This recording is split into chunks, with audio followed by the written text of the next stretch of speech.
Hi, welcome to this video. It's going to be about how to set up a turntable, about your vertical tracking angle, vertical tracking force, about your overhang, your alignment in the groove, that type of thing. And the reason I'm making the videos, I've been looking on YouTube at other people's videos in the community out here, and I really like the vinyl community here on YouTube. But there's a few folks out there, they're using, vintage 70s type turntables, and they're telling folks that, well, it's not that important, your vertical tracking angle is not that important, don't really worry about it. Because basically, those old turntables, they don't have any provision for the height of the arm. That's going to set your angle that your tip's going to be at. And it's that angle that cartridge is in there is very important, because when they cut that record, they use a tangential arm on there. If you can look at some videos on YouTube about how they make records. Now that arm traces across this way. It's a tangential tracking, and it cuts that groove that way. And so all these styluses are precision made. Now when you're getting into the better quality moving coil cartridges, those tips are precision made. It's all, that's why they cost so much money, because this is a precision instrument here. And that cut on there, you want to have that right in the groove exactly the way it's cut on there. So all these things are really, really important, and they make a big difference on how it's going to sound, and about how it's going to wear on the records. You want to have everything lined up properly, so it really eliminates record wear. And I've been using fairly decent turntables for years now, and I'll take a record out of my collection that's 40 years old and play it, and it still plays like, the day it was made. If you take care of your stuff properly, and you're tracking it properly, the records, they don't wear out. And we're going to zoom in now a little bit, and I can show you some of the stuff you're going to need to line up your turntable.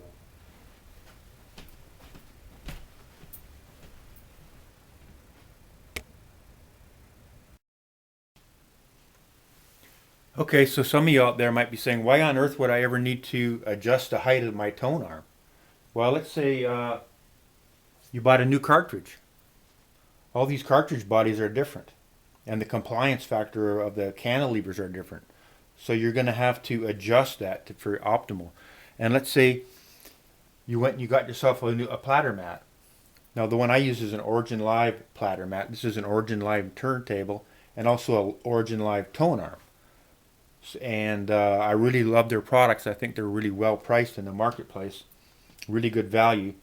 So I went and got the Origin Live platter mat. It's an accessory, and what they do is it decouples the record from the platter, and that helps with vibration. It helps with a lot of other factors in there to help get you better sound. So if you go out and you do something like that, you're going to have to start adjusting the back of the tone arm. So when you do that, say you've got a new turntable, you're going to set it up for the first time. Another thing you need to do, that turntable needs to be level. And you see this is a type of a level. It's got little ball bearings in there, and they move around, and when they get into that target right there in the middle, then you know your turntable is level.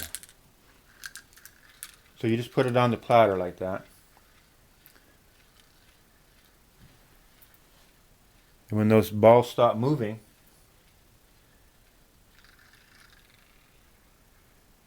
when they get right in the center, you know that your turntable is level. Now, your better turntables, like this one, the feet on the bottom are adjustable, and that's how you're going to be able to level the turntable. You want to have it level. It's very important for all the geometry, for this, everything to trace properly, to play properly. It needs to be level. So we've got that. We've got the turntable leveled. And the next thing we're going to do is we're going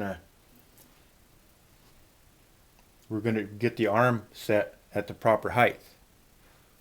Well, actually, if you have just put a new cartridge on here, what you're going to have to do is you're going to have to align the overhang And the overhang is, like I was talking before, when that record is originally made, it tracks straight across. Now, unless you can afford one of those really ultra expensive tangible tracking tone arms, these tone arms don't track like that. They track in an arc. So it's only in a certain area where it's an ideal setup, where that is actually tracing the same way that it was tracing this way. So what they do, they make a protractor, and when you adjust your cartridge, there's a little dot right here in the middle. You put your needle on that, you set it down, and you try to get the side of the cartridge body to align perfectly with the side of one of these lines. It depends on, of course, how big your cartridge is. But somewhere on that cartridge it should be square, so you can get your tip of your needle right on that point and the side of the cartridge aligned on this one. And then, of course, you go over to the other side and you put your needle on this one and you do the same thing. So what's the adjustment? How can you get it to where it's square on both A and B? Well, on the head shell, that's where they have those little grooves in here. So that's why you can loosen your screws hold your mounting screws, and then you can move this forward and back. And depending on how you're going to do that is depending on where, if it's this one's out a little bit and this one's square, of course you're going to have to move the cartridge back a little bit, back or forward, until they're both square on there. And when that's done, then you've got your tracking. It's going to track properly.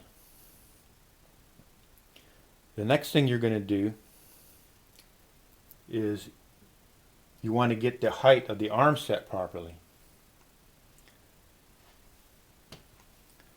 Let's back up a bit. How this works is you set it on the turntable like that. Okay?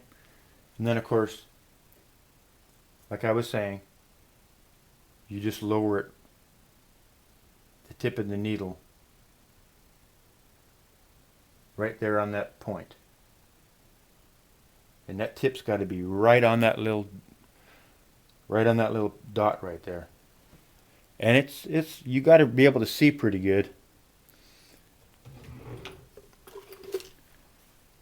This also comes in handy for seeing all that stuff when you get to be old like me. You need a little extra help sometimes, so that always comes in handy. So once you've got it on both of them, they're both square. Make sure both your screws are tight on there. And the next thing we're going to do, we'll put a record on there, because it's important for the height of the arm. You want to have it with that cantilever with the weight on it, so that it's, because those cantilevers, there's a compliance factor, it's called. When it sits on that record, of course, it moves down a little bit, and that changes the height of the arm. So now we're going to look at this protractor again on this style, and you see how it's got a straight line that runs all the way across it. So now I'm going to check the height of the arm. Putting it on the record surface like this and looking at it from the side, I want to get the top of that tone arm perfectly level with that line. And of course, how you're going to do that is you're going to adjust this base right here of the tone arm. You're going to bring it either up or down, depending on, to get it straight on that line. Now that is just a starting point, because the cartridge manufacturers, they manufacture the cartridge so that when it's playing on the record and that arm is perfectly straight, that should be your VTA, your vertical tracking angle, should then be set. But there's variances in all these cartridges. So once you get it set there, when it's perfectly level, have a listen to it. Move it down a little bit. Put it back in center. Maybe move it up, and you'll be able to hear. You'll say, yeah, it sounds a little better here. And then that's where you got it. It's going to be close to center, but it might be a little bit low. Mine is a little bit low in the back. It sounds better that way. And so another thing that you've got to do, of course, when you're setting up your turntable, is you've got to set the vertical tracking force.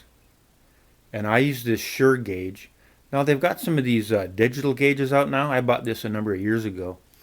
And those digital gauges are getting pretty cheap. So I'll probably need to invest in one of those because it's a lot easier to use than this old fulcrum type of gauge here. You see when this lines up right there, that's the level. And depending on the needle fits on this end. And of course right here is where you set what you want for your tracking force. The needle goes on here, and when it balances right there, then you know you've got your ideal weight. Of course it sits right on like that. It's pretty straightforward. Bring it over, let the stylus rest on there, and balance it. And what you do, of course, you're going to move your counterweight back and forth to balance it. Now, part of the problem is when you go and you change the height of the arm, you're changing the fulcrum point, and so it's going to affect that weight a little bit too. So after you set this, check your weight again, go back, and you're going to have to go back and forth a couple times. Adjust your height of your arm, adjust your tracking force until you get both of them exactly where you want them.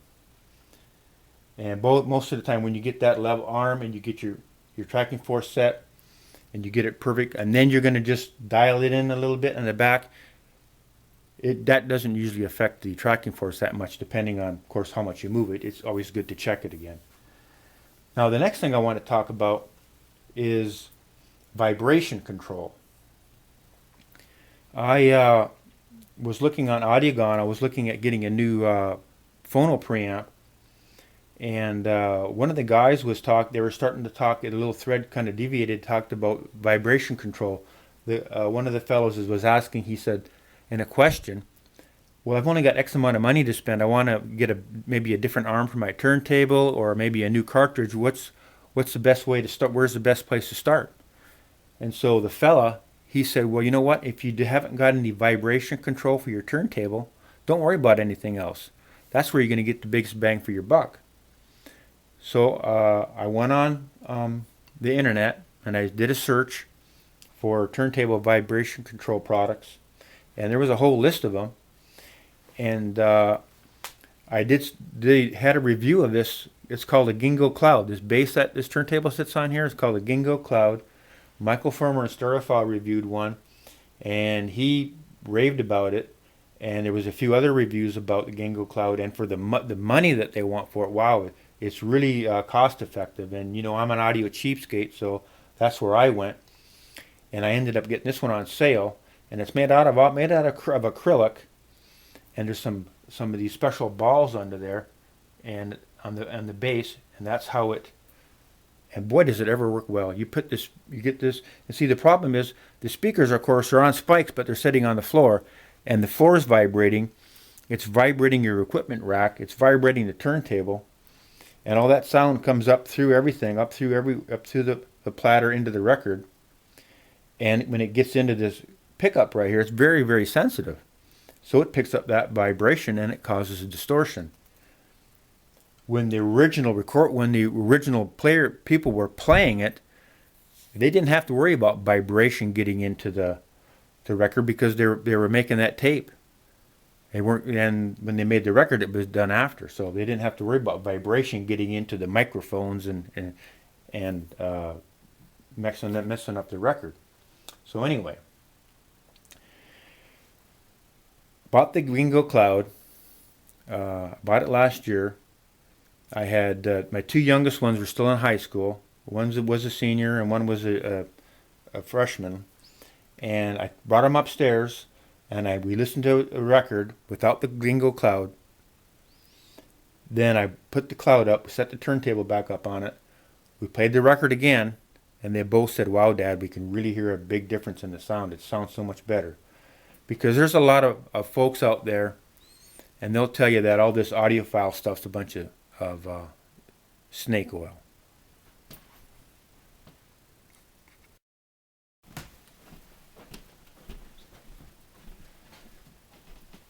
Okay, yeah. So the reason I was saying I brought my kids up here is because I wanted to let people know that this audiophile stuff, people on the internet, on the YouTube, they're saying all this audiophile stuff's a bunch of snake oil. Wires don't make any difference. You know, good AC power cords don't make any difference. It doesn't matter about, you know, setting up your turntable properly. And so I'm here to tell you all that stuff makes a difference. It just depends on how much money you want to spend for this stuff, because especially power cords and interconnects and that type of thing, they're at some of these places, they're asking an outrageous amount of money for it. And between you and me, I'm not going to spend big money on that. But, you know, if you're just using that regular patch cord, there's stuff out there that'll make it sound a lot better. And they don't cost that much.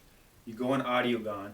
That's one thing that a lot of people, if you're on YouTube, you're looking to learn about turntables, looking to learn about audio equipment and that type of thing, go to AudioGone.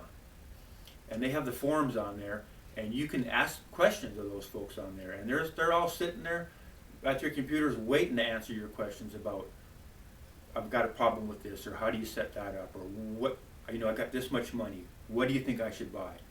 And they're out there ready, willing to help you out. And of course, you can do a lot of research.